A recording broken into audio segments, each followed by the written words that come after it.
Okay, so I'm with the Catalan Institute of Nanoscience and Nanotechnology in Barcelona, and I corrected the title of my short presentation to Phononic Nanostructures for ICT, although the previous title was a word game that I thought maybe not everybody gets. Okay, so the idea here, and I do not know why I cannot move the slide now. How does one move a slide? This is a new system for me. Professor, sometimes there's a problem with Zoom and presenter mode. You know, when you have the presenter mode on it, it doesn't always work. Okay. On that. Right. Are you able, instead of using, there, well done, that's moved across perfectly. I'm not sure how it happened. Okay. So this is about phonons, and phonons with the target of using them as state variables.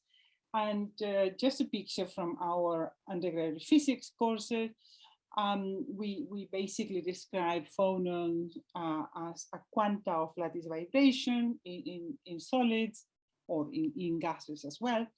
And here what you have is a representation of the Brillouin, of half of the Brillouin zone, showing the band structure for phonons.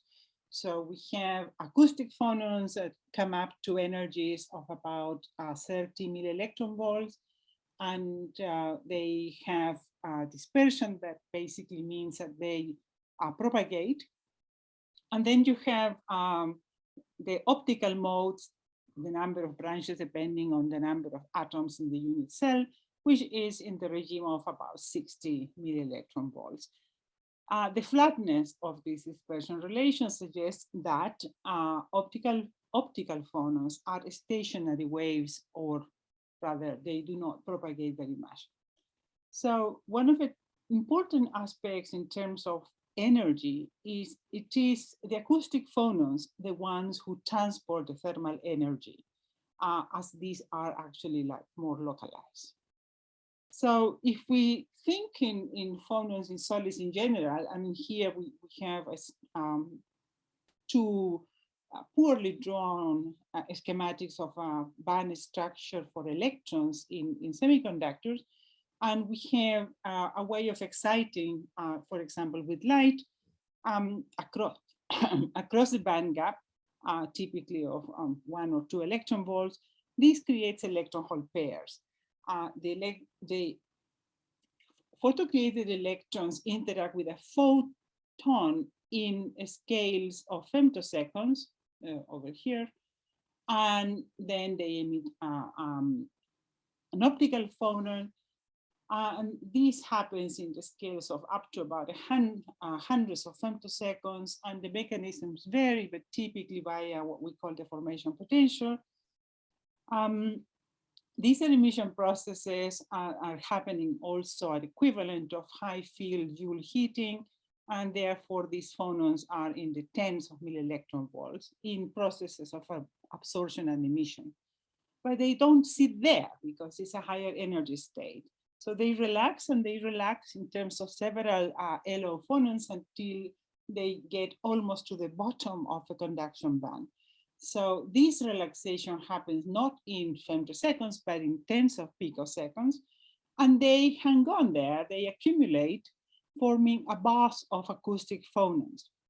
So we have time scales in the system that we go from optical phonons to acoustic phonons, and then the acoustic phonons begin to decay or relax via phonon-phonon scattering, using, depending on the symmetry, longitudinal acoustic or transverse acoustical phonons. Effectively, the time scales here go to approximately a few picoseconds, and one observes that the lifetime of these acoustic phonons becomes longer with a smaller frequency or energy. And these are the phonons over this scale that actually move the heat away from the hot spots in your material or your device. Now, if we make a jump and we go to the current state in the field of phononics applied to devices, we have some very specific research questions. For example, can we control the phonon-phonon scattering?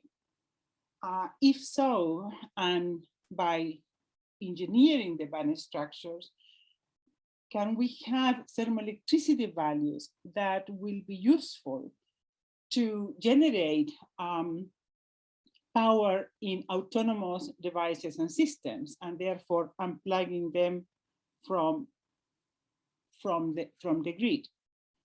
And more ambitious is, can we build phonon circuits so that we use phonons as a state variable? And frequency-wise, can we take them to 10s and 20s or 30s of gigahertz? In practice, a single material will not do, so we will have to use hybrid circuits. So in that case, we can take advantage of some of the nonlinear dynamics that occurs when phonons are in more than two materials, and these perhaps can provide stability in nano-opto-electromechanical circuits. So can we do that? Can we realize that? Another question is, because phonons interact very strongly with matter, is whether topological matter is a way to transmit bosons, in this case photons and phonons, state variables with a minimum or no losses. And perhaps at the bottom of it all is whether we can test the proposal by Landauer, which is of going to non-equilibrium signal processing to see if these non-charged, like phonons, state variables, will allow energies below the Landauer limit of kT natural logarithm of 2. So ways to engineer phonon dispersion relations include phononic crystals, and these are periodic arrays of holes or periodic arrays of pillars or pillars on a membrane. And in the case of pillars on a membrane, what you basically have is a lamp mode that propagates in the plate and resonator modes. So there is a coupling here that is mediated by the periodicity and the conditions of the two materials. And these produce hybridized modes, which are very flexible. We made one such pillar-like periodic crystal. We examined it by Brillouin scattering, and here you see all the very rich spectrum, all the various peaks which are ascribed to distribution of energies in these pillars. And the data compares also very well with our calculations of the bands. And you can see that we have a number of flat bands here, which are basically suggesting confined phonon modes. Another way to engineer phononic structures is to design optomechanical structures. So here, with a judicious design, we have a nanobeam, a bridge, where the phononic and photonic high amplitudes overlap or coexist in the central part. This is a very interesting approach because this is silicon technology, these are room temperature phenomena, and there is a rich variety of single beams, multi-beams, etc., that can perform various functions. So we extended this in one European project called Phenomen that finished 2 years ago, and we actually designed a platform based on electrical excitation of surface acoustic waves, being focused into a nanobeam, which is our optomechanical element, driving the circuit also by light coming along in parallel to establish the optomechanical interaction. And by this way, we could couple gigahertz phonons to terahertz photons and have resonances in the regime of 2 to 2.5 gigahertz with the right polarization, which we need for the detection. So here we had modes in the pseudogap that were protected with rather good Q factors in the thousands, which is not bad for room temp, or 10 of thousands for room temperature operation. What does it look like? Well, it looks like this. Here you see our curve IDTs, or interdigitated electrodes, going into a nanobeam. Here the waveguide, and the materials are for piezoelectric transducers, aluminum nitride, metal contacts, platform nanocrystalline silicon. And this has worked extremely well. We have seen data that, when analyzed, indicates that we have 2.5 phonons in our nanobeam cavity. So these are beautiful experiments. Some are published. The latest one is under review. So what does this have to do with sustainability? Well, first of all, you recall that I mentioned that acoustic phonons have typically very low energies. So some of them are peak in the milli-electron volts compared to photons that have 1 or 2 electron volts. And then in terms of ICT, or information and communication technologies, well, the energy is really sucked by switching, changing the state in a CMOS device or transistor, by moving data, by interconnects, and by using the memory. So in this context, if we want to lower the energy requirements of our digital world, without asking people to stop taking videos and making them go all over the planet, then we have that the acoustic phonons have one of the lowest energies. They carry heat in dielectrics, so they can be used for thermal management. Their mean-free passes spectrum, which is time and material dependent, and consequently it can be modified. They interact with photons, also with magnons, in optomechanics and in magneto-optomechanics, as well as in photoacoustics. They are key actors in thermoelectricity, so studying and tailoring band structures for phonons, as well as maintaining a modicum of heat carried by electrons, one can obtain some very encouraging numbers for thermoelectric performance. Of course, the minus of using this potential state variable is that it interacts with all excitations in matter. It is the origin of an interface resistance, so any difference in materials will give you that interface resistance, Kapitsa resistance. It will create a lot of thermal energy unless this is well controlled and guided. So we need to have particular mechanisms and designs and engineering to control the dispersion or the guiding, or else sinking this energy. And of course, being in that energy regime and being highly interactive, the phonons contribute to energy losses in devices and systems.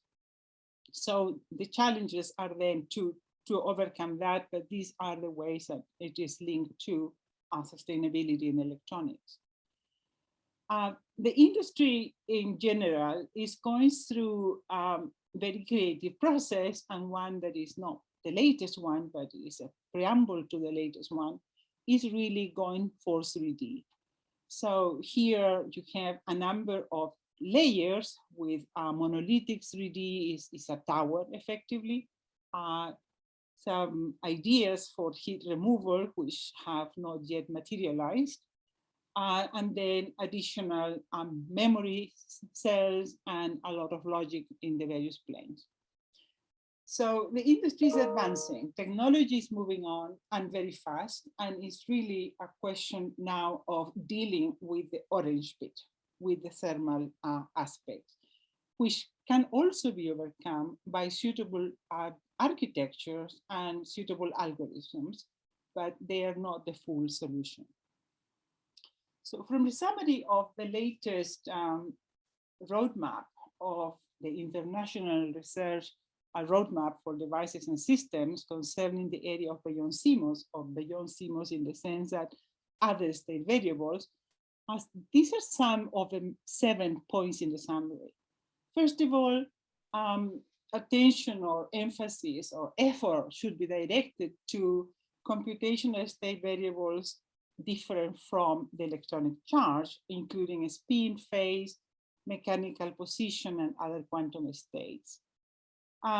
Another point they raise is that non-thermal equilibrium systems need to be investigated to allow lower energy processing while maintaining information integrity. We don't want to lose information. This is a clear issue for any communication system. Look at novel energy transfer interactions, that is to say, provide interconnect functions between communicating information processing elements. You remember I mentioned that interconnects are one of the energy consumers of our electronic systems. And finally, another topic being nanoscale thermal management, so that we don't have to have all these nuclear power stations being built or polluting our environment, like the rivers and warming up rivers and so on. And this issue is one that can be potentially addressed by manipulating phonons or lattice phonons by means of phonon engineering for constructive energy transport and heat removal. So to summarize, there are ways of modifying phonon distribution, occupation dynamics, so that we can understand thermal transport in ambient conditions. We have prospects of several information relevant properties which have been demonstrated in nonlinear dynamics with 1 and 2 silicon-based optomechanical cavities at room temperatures. I did not show that, but we have synchronization, control onset of chaos, and driving of our systems externally. And perspectives are really to take the systems to, I don't see my pointer, take the system to higher frequencies, introduce a stochasticity in our experiment and theory. It may happen by itself, but we need to see it and quantify it. We need to find creative ways to design phonon density of states and control its dynamic operation. And we need further materials, like for example, the 2D materials that can be integrated, ideally with silicon. So this is my thoughts, what we've been doing and where I think this can go in the context of lowering the energy demands of information and communication technology. Thank you for your attention.